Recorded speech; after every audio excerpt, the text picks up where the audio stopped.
friends, we're back. We're so excited. So our first session, we're going to talk all about marriage insurance, which is the rebrand that could help you rethink about divorce and marriage if you're considering marriage again in the future. So we're excited to be joined by Nicole Sodoma.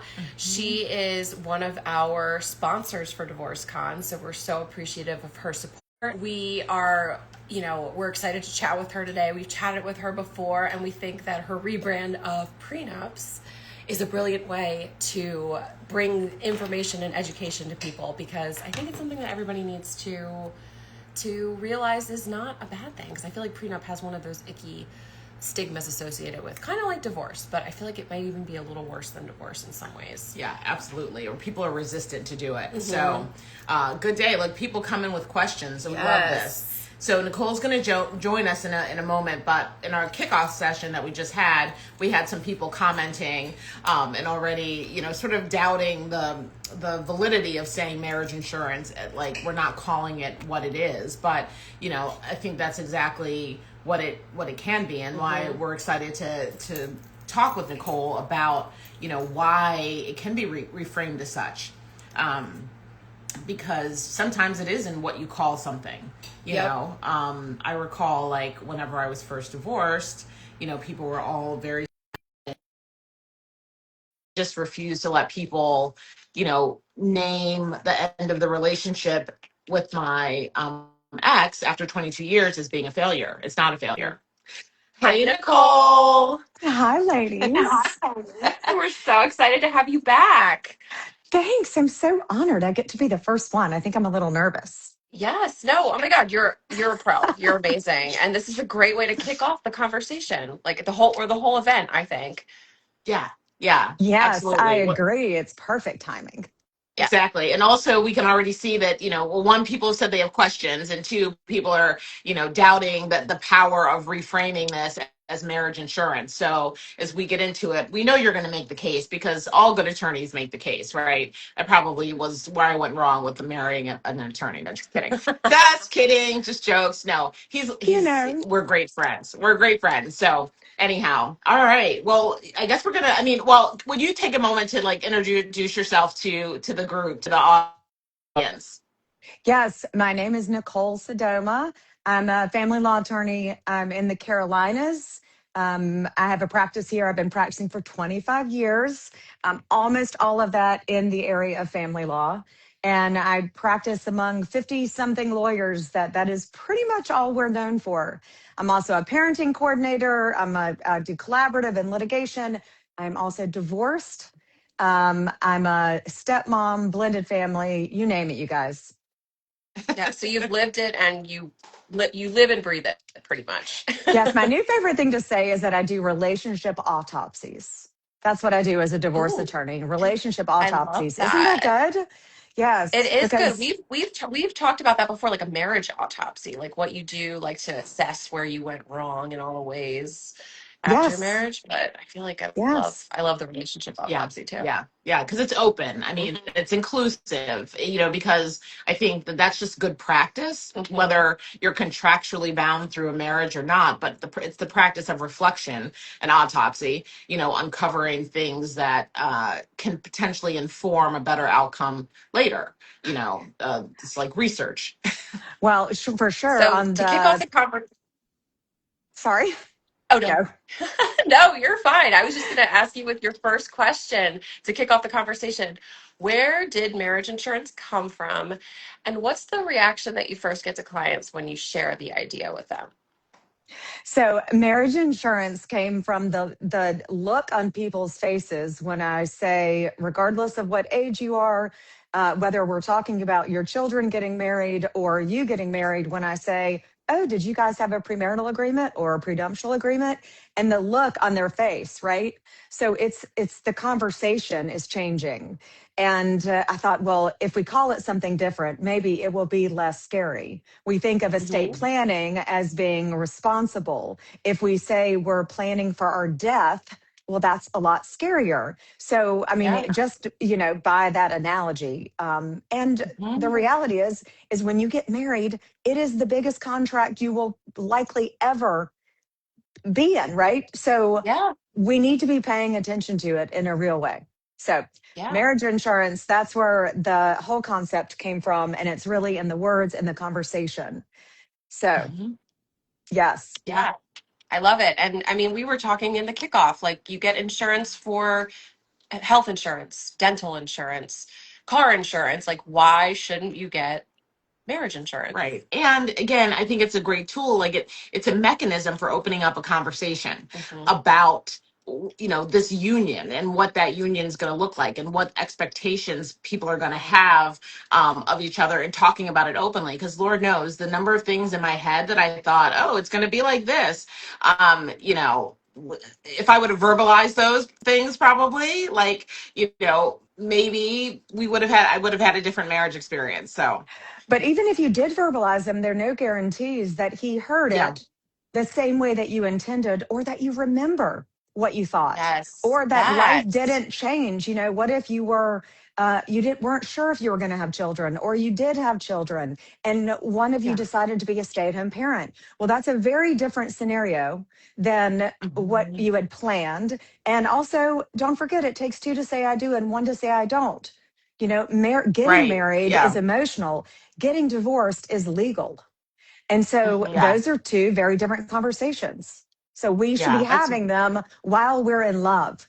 And look at my Yes. highlighter. Sorry. We should be having these conversations while Yeah. we're in love, while we believe in each other, because it takes two Yeah. to say I do and one to say I don't. And I can't guarantee or promise that you will be in that same place when and if somebody says that they don't want to be in the marriage anymore. Mhm. yeah. Yeah. No, absolutely. Now, who in your experience pushes back the hardest on the idea, and what things do you talk about that usually changes their mind about it? Um, when I ask a woman if she's willing to pay alimony, that is usually a game changer. Huh. It's interesting to me, but that is a lot of times a game changer. But I get pushback from both sides. I get pushback from the parents of children who are getting married. This is going to be they're going to work out. Especially if it looks like he is going to be the breadwinner. I mean, it's really, really interesting. The reality Mhm. is, it's a really uncomfortable conversation, Mhm. but it's one that's really necessary. So we get pushback from both. Yeah. Interesting. Yeah. So I'm really curious, like just a little bit more when you said the pushback comes from, you ask a woman, assuming this is a heterosexual relationship, right? We Right. know relationships look different. But what is the pushback on, especially I'm assuming in that kind of situation, maybe that person makes more, or what makes them skittish about that, I guess. Okay, so in general, what you hear is we don't have anything. There's nothing that we need to Okay. worry about. The law might have something for us anyway. So, for example, we'll hear like, well, if we get inheritances, isn't it that most states, the inheritances are separate from the marital estate? And so we won't have to worry about that. Or I had a business, I had it before we got married. It's not going to change over time. We agree that we're going to have kids, but I'll never be the one to stay at home, or he'll never be the one to stay at home. Everything I just described is not black and white. And Mhm. so, when we talk about businesses, we don't talk about the value of the business that happens during the marriage. We don't talk about how that could change with inheritances. We don't talk about what if you commingle, what if you buy real estate with your inheritance, what if you retitle assets with your inheritances. And like I said, especially for young couples who plan to have children, that is a game changer. And Hmm. so while we can't contract inside of this premarital agreement for what we're going to do, we can have the conversation now. But why put those decisions in the hands of a decision maker instead of creating your own rules at the time Yep. Right. when Now, there can is no couple conflict? Oh, and right. there's one more Right. thing I want to mention that nobody Okay. that's more on the legal side too. When you get married, if you do a premarital agreement, you get to essentially choose the law. 20 years from now, if your marriage isn't working out and you now live in Florida or whatever state, I don't know what the law is going to be in that state. I don't know if it's going to be good or bad for you, but I can create my own rules in my premarital agreement as opposed to not knowing what that looks like 20 years from now. So That's a good point. the law in your state can follow you, so you know what to expect.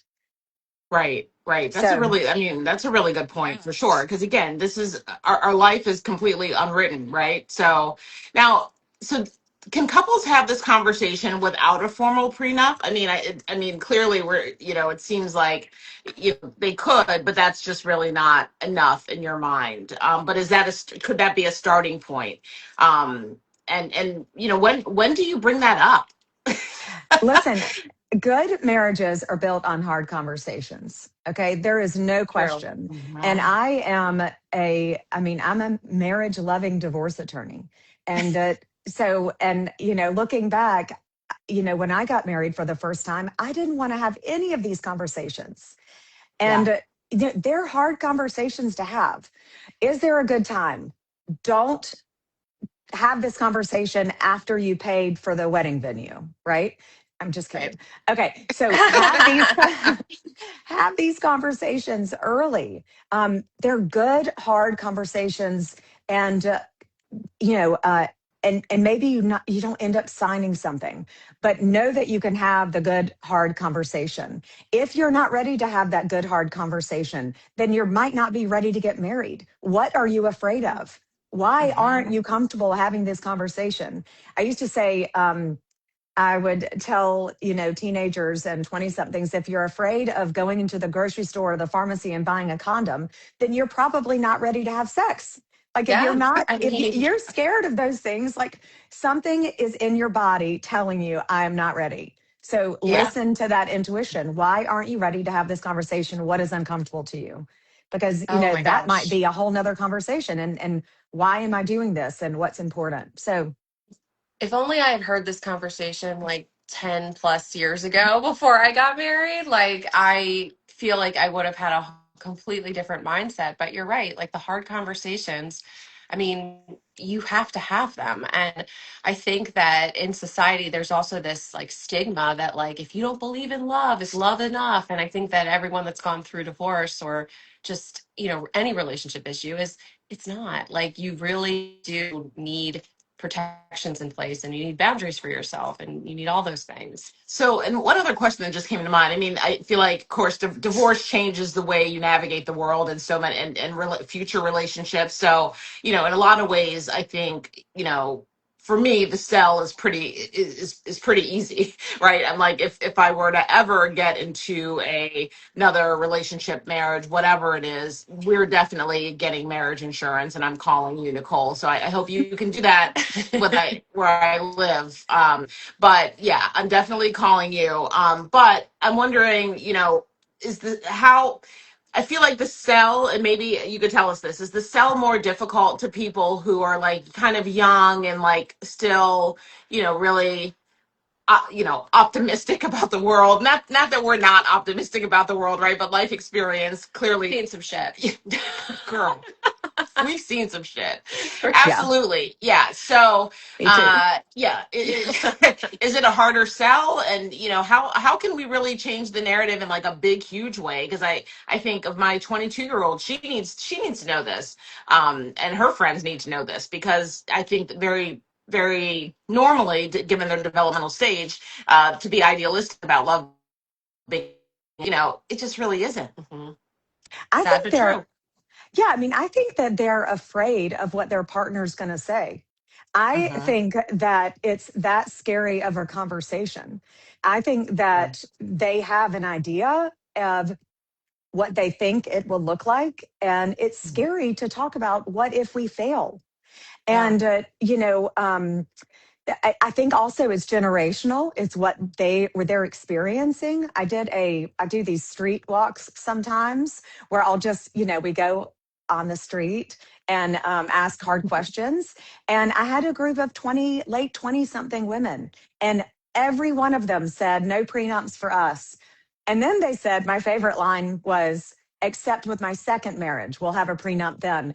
Like, there's we can find What? humor in it. Look at that judgment, y'all. Shame. Okay, we can Right. find humor in it, but the reality is just like you said, we have insurance for all these other things. All of these things, we don't want to use the insurance. We don't want to use No, a prenup. We want to put right. it in a drawer and never look at it again. But we do the insurance, but we don't do the prenup. And Right. it should be the biggest decision you make in your life is who your partner's going to be. You're going to be in business together. You're going to own real estate together. If there's death in the family, you're going to have maybe children together or pets together. These are all really big decisions, and they're lifetime decisions. So I think the scary part. You have to be really digging deep for what is so scary about having the conversation. Yeah. Yeah. And I'm still processing like what they mean by their second marriage, which I'm all about second marriages and third marriages and, I because know. it's always with a different person. But but you think that they just meant that they're, I don't even know. Like, what does that mean? I think I'm also, honestly confused. it's I wild. I think, think it just showcases the stigmas, right? yes, it is. Yeah. It's a stigma. It's scary to talk about. I always say, like, I don't make a great dinner guest because I'm going to ask those hard questions. I And, love that. but they're hard questions. And Yeah. that's okay. That's okay. So, Yeah, love it. Well, we have one last question actually we have a question from Bernie, our friend Bernie. So we'll ask Bernie's question and then we'll wrap up with our last question for you in this lightning session. okay. Bernie asks, generally in your experience, how do women react when they are presented with the possibility of paying alimony, and how does marriage insurance mechanically work in this scenario? Okay, so when women are told that they might pay alimony, they're like skid marks in the car, like tires squealing. Yeah. Like, It wait a is minute. really yes, and I think the idea is that people are in these initial stages of the relationship, and they think that the way life is right now is what is going to be later, and why in the Yeah, world yeah. would that happen? They don't think about is there going to be abuse? Are drugs ever going to come into play? Is somebody going to Mhm. have credit card debt that you don't know about? Oh my gosh, is someone going to change and you're not going to change at the same pace? There's so many things. I had a client who got in an accident, and Mm, he didn't like they just weren't going to be married anymore, and that was okay. It was an amicable resolution. But if we had had a guide for how to mhm. dissolve their estate when he was,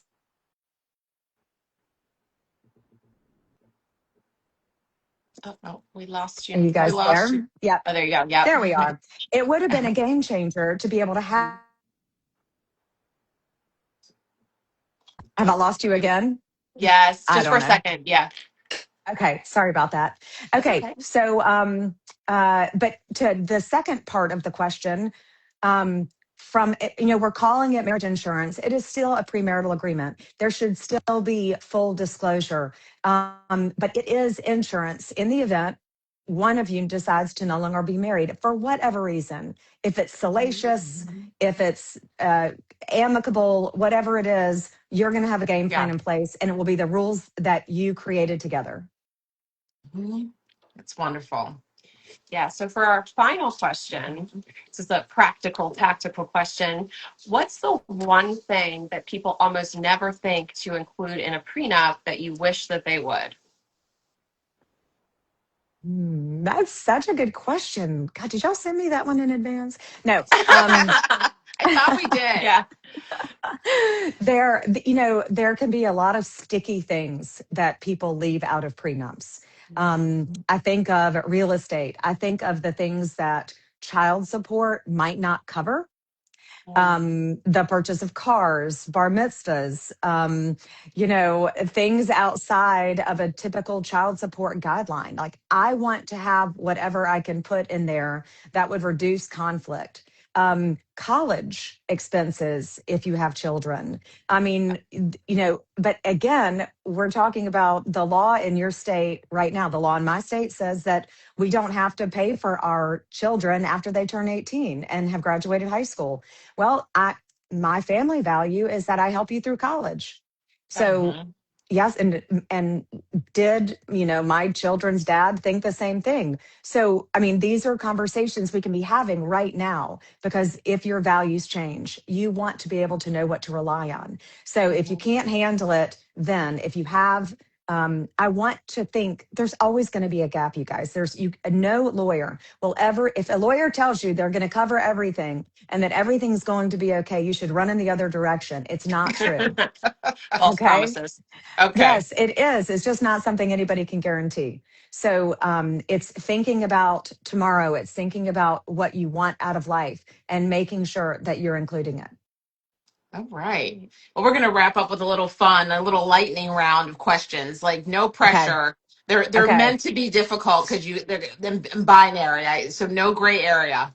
Okay. No, you can have a caveat if you want, because I have a feeling that you will. But we're just going to try to have a little bit of fun with it. So prenup Okay. or postnup? Prenup. Okay. Definitely a All right. prenup. Well, Okay. there's no conflict. We love each other. Okay. Yeah. All right. All right. That's This good. leads into the next one. Bring it up before or after the engagement ring. Oh gosh, before the engagement ring, but hardly ever does that happen. Yeah. Not the third date, Yeah. Yeah. right? Let's slow it down a little bit, but Slow it yeah. down a little bit. But I mean, we do talk about children really Yeah, early in that's true. relationships. So Yeah. we could be talking about it then. That wouldn't be unheard of. It could be a Right. game changer. And think about all the things you could learn about somebody when you ask them, what if I want to be a stay at home parent? And they say, yeah, no, that's a game changer. So Yeah. Yeah, that is a good question. I kind of think we're onto something here, Nicole, that we could be pioneering certain questions to ask at early stages, Yeah. that give that lead to openings for the conversation. Yep. So we're gonna have to work on. I mean, I really think it's possible. So marriage it's so insurance or interesting the things that people are willing to sacrifice when they just want to get married, right? I know. Literally. Especially Right. women. Yes. Right. When we just want to be chosen because our whole lives, that's what we've been told. That's where our value is in being chosen. In fact, there's the conversation I overheard, someone was saying that in his 50s, if he is dating someone and that person has never been married, he's immediately suspicious of what's wrong with her Mm. because she is the same age and no one's chosen her before this point. And I was like, that is actually problematic. Yeah, I mean, literally. maybe she hasn't been interested. Yeah. And, I mean, it just She makes, hasn't chosen anybody else. right, right. A lot of assumptions Yeah. there. So, okay. So marriage insurance, or is it a genius rebrand, or would you tweak it a little bit to I'm bring more open people to in? I'm open to your ideas. I I love creative ideas. I like to think it is genius though, I Yeah. because think it's so. reframing something that's really scary, and we're really good at that as a race. We're really good at reframing, Yeah. Yeah. redirection, right? Nicole, claim it as genius. Like that, I'm that Literally, was claiming it is. genius. like, Okay. All okay, right, I'm claiming yeah, like, genius. oh, yeah, we were not suggesting that it needed work. Just wanted you to, jump in on it. Yeah, absolutely genius. I Yes. like to Okay, think you that have, all humans can come up with the genius ideas. So I'm definitely claiming it as genius. And but yeah, I'm open to your ideas so long No, as we we're love having the it. hard conversations, so that we could maybe even reduce the number of divorces. It's like they should like bundle it with life insurance, right? now you're the progressive. Don't they Yeah, yeah, bundle? yeah, they I know bundle. But they all bundle, but now yes. you're that woman. What's her name? Flow. Flo. Hmm. I never Oh, know anybody's name. Yeah. Right? We could be we could be like, yeah. Yeah. Anyhow, never mind. I got you. Okay, last question. Love languages or value and money conversations? Which is more important? Both. But I'm going to say, money conversations are really important.